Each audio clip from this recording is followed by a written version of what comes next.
নিয়ে শুনুন। কেমন আছেন বলুন সবাই? বিজনেস প্ল্যান কেমন লেগেছে? ভালো। এরকম জোশ থাকলে হবে বলুন? ভিতর থেকে শুনছিলাম রিদ্ধি স্যার প্রোগ্রাম করাচ্ছে, তো প্রথম থেকে লাস্ট পর্যন্ত যেটা বললো ফিডব্যাক দিতে, সেই ফিডব্যাকটাই পাচ্ছিলাম না। ফিডব্যাক যদি না পাই প্রোগ্রাম করাতে ভালো লাগবে কারণ বলুন? বিষয়টা এরকম হয়ে যাচ্ছে না একতরফা, মানে এখানে এসে কেউ বলেই যাচ্ছে, ওদিক থেকে কোনো রকম কোনো রেসপন্স আসছে না। রেসপন্স করতে হবে। দেখুন, মেন সিস্টেম তো আপনারা সবাই শুনেছেন। এখানে সিস্টেমে আপনাদের কোথাও কোনো অসুবিধা নেই তো, কিংবা কোথাও কিছু জানার নেই তো? তো আজকের ট্রেনিং আরো অনেক আছে, স্যারা করাবেন। তো মেন যে বিষয়বস্তুগুলো, দেখুন বিজনেস কিন্তু আমরা সবাই দেখছি, কনসেপ্ট প্রপার আমরা ভালোভাবে জানছি, কিন্তু অ্যাপ্লাইটা আমরা করছি না। মানে সবকিছু শুনছি জানছি, কিন্তু যেটা অ্যাপ্লাই করার দরকার আমরা অ্যাপ্লাই করছি না। বিষয়টা এরকম হচ্ছে, এখানে আমরা সবাই চা খাই তো? প্রত্যেকে চা খাই।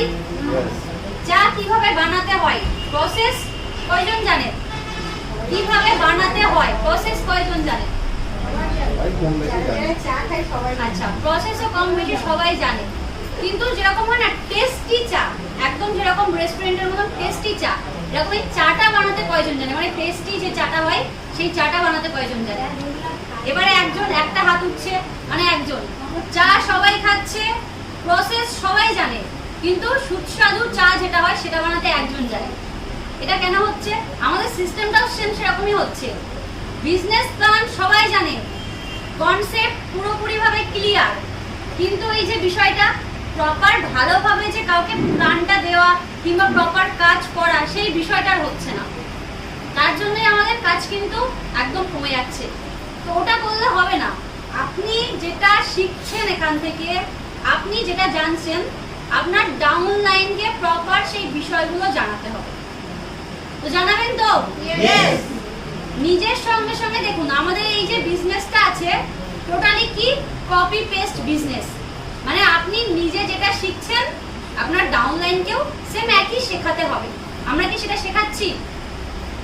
শুধুমাত্র কি করছি, বিজনেস প্ল্যান দিচ্ছি, সে আমার সঙ্গে আসছে সেই পর্যন্ত, তারপর আমরা তাকে ছেড়ে দিচ্ছি। দিলে কি কাজ হবে? আমরা যেটা জানি, যেটা শিখেছি, প্রপার আমার ডাউন লাইনকেও কিন্তু সেগুলো শেখাতে হবে, তারপর কিন্তু আমার কাজটা হবে, আগাবে। এখানে আমরা যারা উপস্থিত আছি, কয়জন এখানে এমন আছে যে আমরা ইএলএসটাকে ভালোবেসে কাজ করি?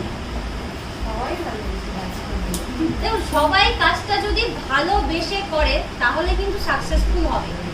কারণ অনেকে ধরুন এরকম আছে যে না, আমার কাজটা করতে হয় তাই আমি করছি, ওরকম ভাবে যদি আমি কাজ করি সেখানে কিন্তু সাকসেসফুল হবে না।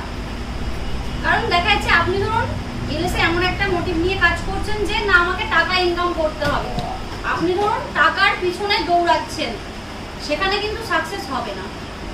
আপনি কাজটা ভালোবেসে করবেন, টাকা আপনার পিছনে দৌড়াবে।